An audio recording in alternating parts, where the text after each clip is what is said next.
नमः पार्वती पदे हर हर महादेव। जय जय रघुवीर मंगलमूर्ति जगदम्बोदयो स्वम्बे उदयोस्तु। एकदा झालं असं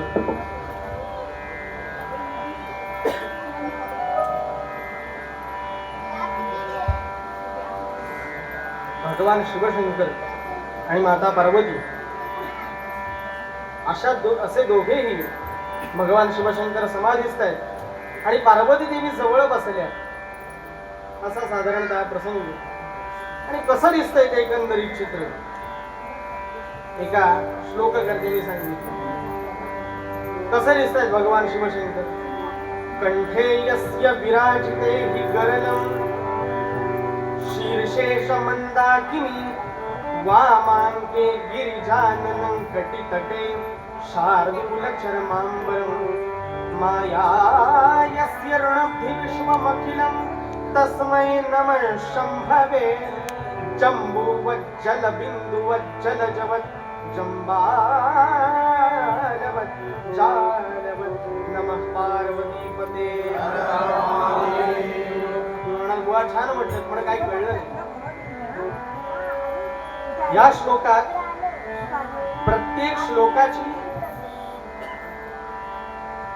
श्लोकाचा प्रत्येक चरण त्या चरणात एक प्रश्न विचारला आहे आणि शेवटच्या चरणामध्ये त्या सगळ्या प्रश्नांची उत्तर आहेत। म्हणजे कंठे यस्य विराजिते हि गरल, ज्यांच्या कंठामध्ये गरल म्हणजे वृष आहे ते कसं आहे? शेवटच्या ओळीतला पहिला शब्द जम्बूवत जम्बूवत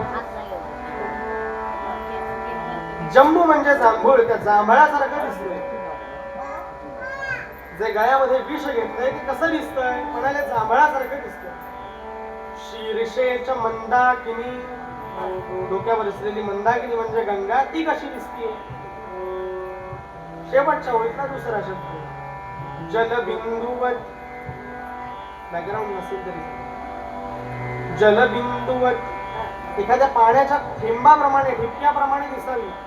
आता ते गंगा ठिपक्याप्रमाणे दिसते म्हणजे शिवशंकर कसे?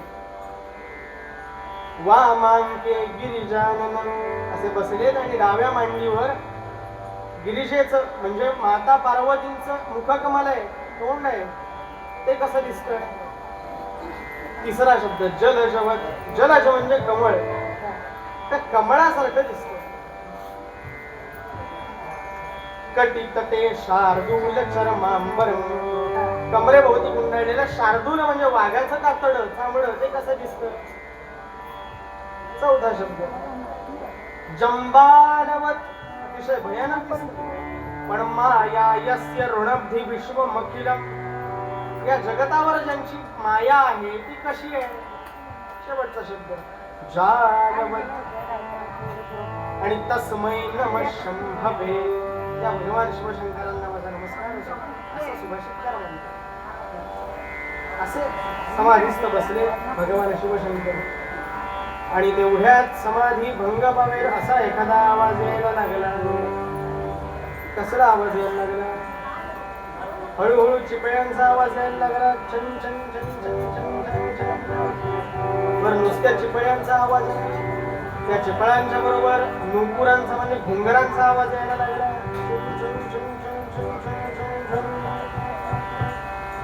आता म्हटलं आले आले. कोण आलं? तोची विश्वंभर विश्वाचा आधार, तोची विश्वंभर विश्वाचा आधार, तोची विश्वंभर विश्वाचा आधार.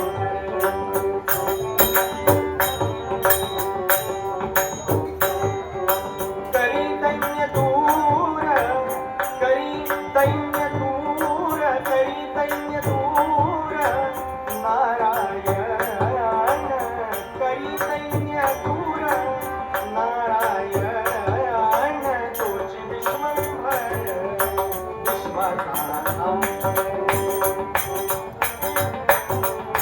वीणेचा झटका येतो, त्या वीणेच्या आवाजाबरोबर हळूहळू नुपुरांचा आवाज येतो.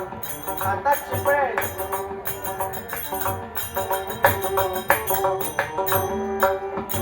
देतसे भक्तीला मुक्तीचा सोहळा, देतसे भक्तीला मुक्तीचा सोहळा, भावाचा भुकेला भगवंत, भावाचा भुकेला भगवंत, तोच विश्वंभर विश्वाचा आधार. करी दैन्य दूर नारायण, करी दैन्य दूर नारायण, तोच विश्वंभर विश्वाचा आधार, तोच विश्वंभर विश्वाचा आधार, विश्वाचा आधार. नारायण नारायण नारायण असा जय जयकार झाला. आणि समजलं या कीर्तनकारांच्या गादीचे मालक आलेले म्हणजे कोण आले? म्हणजे नारद मुनी आलेले. बरं येतात ते बरं साधे सुधे, तुम्ही शांतपणे यावे, तुम्ही जावे. त्यांना उगाच कळीचे नारद आले म्हणजे काहीतरी कळ लावून जाणार. पण त्याच्या पुढचं म्हणणं आमचं आहे, नारद नुसते कळीचे नारद नाहीये, ते कळकळीचे नारद आहे. त्या कळकळीपोटीची काही कळ लावतात ती त्या कळकळीपोटी आहे. जगाच्या कल्याणा संतांच्या विभूती, देह कष्टविधी परोपकार, थोडक्यात सांगायचं आम्ही.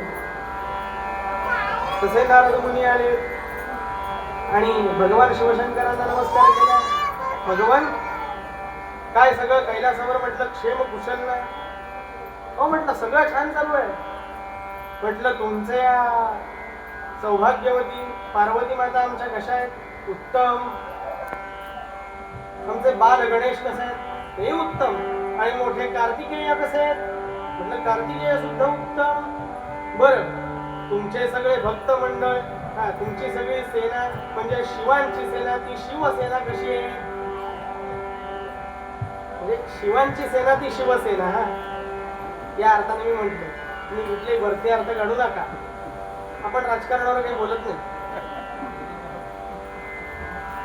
तुमचे सगळे भक्त मंडळी कसे आहेत? सगळं म्हटलं क्षेम आहे, कुशल आहे, स्थैर्य आहे, सगळीकडे छान चाललंय. म्हटलं काय तुमची शिवसेना आहे तशीच आहे का? त्याच्यात काही भर झाली, फूट झाली? म्हणजे काय तुमचे भक्त मंडळी कोण त्याच्यात अजून ग्रुपमध्ये ऍड झालेत का? नाही हो, आहे तसंच आपलं चालू आहे. नाही नाही नाही नाही नाही, कोणतरी वाढलेलं असणार. नाही हो, नाही वाढलं. खरंच नाही कोणी आलं? नाही. मी सांगू कोण आलं? हो सांगा. इथून जवळच कांती नावाची नगरी आहे. आणि या कांती नगरीचा राजा ज्याचं नाव आहे शरियाळ, तो तुमचा म्हटले एकनिष्ठ भक्त आहे. असं? बर बर बर बर. काय भक्ती करतो म्हणजे काय करतो? कुठे माझं स्मरण करतो का? कुठं आणखीन काय? माझ्या जपाला बसतो काय करतो? काय भक्ती म्हणजे काय करतो? म्हणलं अखंड तुमचं ध्यान करतो. ज्याच्याकडे बघेल ते तुमचंच रूप आहे असं समजून तो प्रत्येक कार्य करतो. आणि नुसतं एवढंच नाही, तेने घातरे अन्न सत्र, तेने घातरे अन्न सत्र, झाली वर्षे दशसहस्र, वर्षे झाली दशसहस्र, इच्छा भोजन पवित्र, अतिथी प्रति देतसे. त्यानं अन्नछत्र घातलंय, अन्नछत्र घातलंय. आणि जो पण अतिथी येईल तो अतिथी हा शिव शंभू माझा, माझा अतिथी हा शिव शंभू, शिव शंभू माझा अतिथी हा शिव शंभू.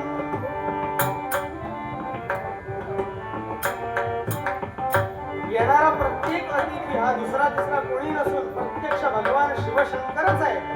त्या शंकराचंच माझं रूप आहे असं हा समजतो. आणि नुसता समजत नाही, येणाऱ्या अतिथीची पहिल्यांदा पूजा करतो. त्याच्यानंतर त्याला काय हवं काय नको ते विचारतो. आणि त्याला जे काही हवं असेल ते स्वयंपाकामध्ये दुपारच्या वेळेला करून घालतो त्याला.